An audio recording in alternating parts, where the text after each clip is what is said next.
All right, so Ricardo, did not see Saturday Night, Sure. which was a show that I was hoping would have come out theatrically. Yeah. Even though in Trinidad we not like I'll put it like this, right? Just in the preamble, right? Like, still to this day, we don't really put SNL out on our local stations, right? Which is Yeah, nah, understandable, right? as far as I know, it never had syndication of SNL and Trinidad. Never, never, never. Yeah. I first got into it with Comedy Central when they used to Yeah, me too. air they Once a used day. to go from all the well they used to go from the 80s up into the Mm, 2000s, right? right. But then when it started blowing up even more now in the 2010s, that's when I really like caught up with the show currently, right? And then of Yeah. course I went for the performances, right? So yeah, that's where I saw Dave Chappelle. That's where I saw A Tribe Called Quest and one of their last performances. That's where I saw Kendrick Lamar and all these folks, right? So it's like that, right? But when it comes to this movie here, what I found really interesting, one that it actually came out at this time, right? Yeah, this is roughly around the same time where the 50th season of Right. SNL started, right? And it's going on right now, right? I think we on the third episode right now. I think Yeah, yeah, third or the fourth last episode. episode, well, the fourth episode already came out, right? I didn't think that we would have gotten something like this, right? I didn't think that we would have gotten a comedic biopic about the first episode, the first airing, the first live broadcast of the show, right? Because yeah, and I will confess this, like I have not sought out that debut episode.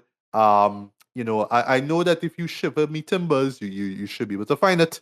So yeah, I will do that, but I'll most likely would do that after the show, right? I want to see the film, and then I will see the actual show itself and see how accurate it is, right? I'll make a note to do that, right? But yeah, I mean that premise is brilliant, right? I mean Yeah. the first night, the first taping, the first broadcast, I should say, of SNL. Holy shit, what could happen, right? But as the trailer suggests, yeah, a lot of shenanigans took place, right? So I'll stop here. But yeah, Ricardo, first off, before you dive into Saturday night, please tell me, because I know this movie's supposed to come out on VOD, I think in December, right? I think, right? Okay. But Right. yeah, Yeah. Yeah. how please tell me how you got around to seeing this. How? Friends, again, we have a little local kind of thing that we hook up and we just local screening, small thing down south, go South Trinidad, kind of off the grid, so we good day. But that's about it. You lucky bastard, you. Yeah, well, yeah, South Yeah, Trinidad. but yeah, take it away. Saturday night. What was it Right. about? So yeah, as you said, it's a biographical comedy drama, basically in the same framework as something like it's appealing to the history of contemporary culture. So we at that point is no different from something like the social network, or these things that these big pop culture structures, or these pop culture artifacts uh that inundate our world now. Well, you get to see the origins of it, and you get to see the conceit of it, and what it does it very intelligently, showing you basically the first night of SNL airing. It focuses virtually entirely on uh, Lord Michael, so played by Gabriel Labelle. He is excellent in this. He really looks like a young Lon. If you see the pictures and how they compare, they didn't do that in this film, but they if you go on like IMDb or whatever it is, you'll see you could compare the pictures, and is what it does really well is just you get to see basically the first time, or the careers of these people in the early days, right? Uh, as well, it focuses a little bit on Chevy Chase and what they do with him. Um, they do, you get to see, well, the original first cast, so Gilda Radner, Garrett Morris, like who they get for Garrett Morris is Oh great. wow, okay. Yeah, All yeah, right. Because Garrett Morris was the first cast, right? All right. I I did not know this. I did not know I this. That's always thought amazing. that the actor was, so who they got for Garrett Morris. I always thought the person was related to Garrett Morris, and apparently not. He is, but they have the same name. It's played by Lamont Morris. I like, that's a real good call, though. And what Yeah. you do with is really solid stuff. Yeah, and it's basically the first cast, right? So Gene Curtin, Dan Aykroyd. I forget Mhm. he was in the first cast. All the behind the scenes people they get, they do a good job with that. Um, and it have surprisingly big people in small roles. Like I watch their face and like, wait, did I not film Wolf Hard? Like in Oh, this, what? Okay. right? Yeah, Okay. they get big names, but what they do, they get a lot of great cameos and great names. They get, I dare not spoil uh who they got and what they did with Milton Berle. Milton Berle is in this, and it's great what they do with him. All You have a right. couple of scenes. It's Mm. I dare not spoil it. Like, it's really funny and it catch you off guard.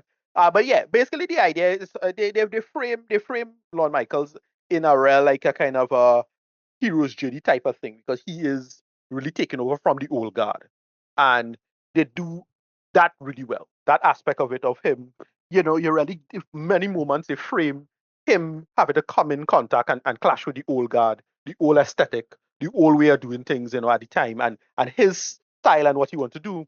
He want to do something different and something original and something new, and it's all the obstacles and styles and aesthetics and just mindsets of the old world could easily destroy this, and he just kind of just say no and just stick to his guns about it and make it work, and it's just this real high impact, uh high energy thing, and it's just kind of brilliant. And yeah, basically what we get, where we get a bunch of great cameos and people playing all these roles. It's just it's basically just a quick description. I'll think about it. It's the Oppenheimer of comedy. That's what it is. Wow. Okay. Right, Okay. right. What Oppenheimer does in terms of it's this scientist or this engineer, this person in the past. It references that it does the same thing. If you know the history of it, and I'm not super familiar with the history because what it does is it smushes together a lot of concepts and a lot of stories and ideas that I'm sure didn't actually happen on the night. Probably a lot of it does feel very very romantic and embellished. But I get a feeling that they make a bunch of like creative choices to make it work for what it is, and it's just really like I thoroughly enjoyed this. I didn't expect to enjoy it as much as I did. It's as I said, it's the Oppenheimer of you know this kind of interest. And again, we have to get into a larger conversation about contemporary historiography, but not only about contemporary hagiography, right? It makes kind of sainthood or kind of secular sainthood out of in a sense out of Lorne in a sense, right? Like him being this person, and they make reference to it at the ending. When they do in Rockefeller Plaza, because at the end there's a scene at the end involving John Belushi in Rockefeller Plaza. It's a really great scene, and they mention Prometheus, right? The idea of a person having to take from the gods to give to the masses, kind of thing. And Right. Right. Lorne, is there's a kind of working parallel there, and they do a real good job with that for the most part. I had very little issues with that scene, and they just make it work in terms of like who bouncing off each other, why and how, the personalities, and why it works though. It's that it in itself is genuinely funny and charming. Like it's them being funny in their own way. And then again, because they get great casting, and I know I kind of familiar with most of the names here. It's like, oh yeah, you get to see a young Al Franken. It's like, oh yeah, right, Al Franken was a behind the scenes guy before he came on, in the late 80s and 90s. It's just really, really charming. Again, the casting, that is what that sell it. But it's just them bouncing off um, people who, you get a cameo of a famous NBC exec. I forget this guy's name. Um, he was in Beetlejuice the other day. Oh gosh, Willem Dafoe. Right. So they had Willem Dafoe in this. Oh Jesus Uh, Christ! He in this too? yeah, he in this. He had a nice little moment in this. All right. Sorry. Carlin, George Carlin. That's Okay. yeah, Oh, right. yeah, Okay. Yeah. yeah. Who they get for George Carlin is great. Like he nail it. Like absolutely come across like a perfect Carlin. But it's just the behind the scenes, the writers. They have a big part of like who they get for the head writer at the time, Ohanian. He's good in this. What they do with just the culture, because again it's old culture versus new culture and how television changing. And then the context of, well, it's the early 70s. So if you know a little television history. They don't mention this, but like I get this was a big part of that wave of television history. If you know something called the Rural Purge, back in the early 70s, that was mostly CBS to be fair, but the Rural Purge, but it was some NBC, but it allowed these rural shows, and they just straight up just cancel all them shows just to cater to more modern shows, and what we call that drive the 70s, and shape the sitcom era as we know it. In terms of just a culture change, and it was just television was the main medium to do that, and the higher ups in these states in these places decide to do that, and they just give places a chance. They make reference to to Johnny Carson. Johnny Carson, we don't see Johnny Carson. I forget who they get for the voice. But Johnny Carson talks to Lorne, and they make it look like if Lorne is like this nobody. But what happens is that Lorne wasn't listening to the conversation, so they do that. I don't know if that's a true story. But they do a bunch of other stories like him, you know, people clashing with each other over like a smoking thing or somebody was on drugs. And again, I don't know if these stories were true, but it probably was true. Like in terms of like Chevy Chase having a fight with John Belushi and John Belushi being unstable because John Belushi had drug problems and they do all of that. And I just think this was just like really fantastic. Like it was just, it's not a masterpiece, but it just does the whole everybody coming together thing really well. A lot of great people behind the scenes. Robert Wool plays one of the producers. Like it's like, oh shit, it's Robert Wool, and he's if you remember the show Alice, great behind the scenes comedian. So he like fit perfect for this, and it doesn't come across as too cloying. Not really, right? It puts them in an interesting light. It's genuinely funny. They had some good musical guests. Like I think John Batiste plays a musician in this. I forget who he plays.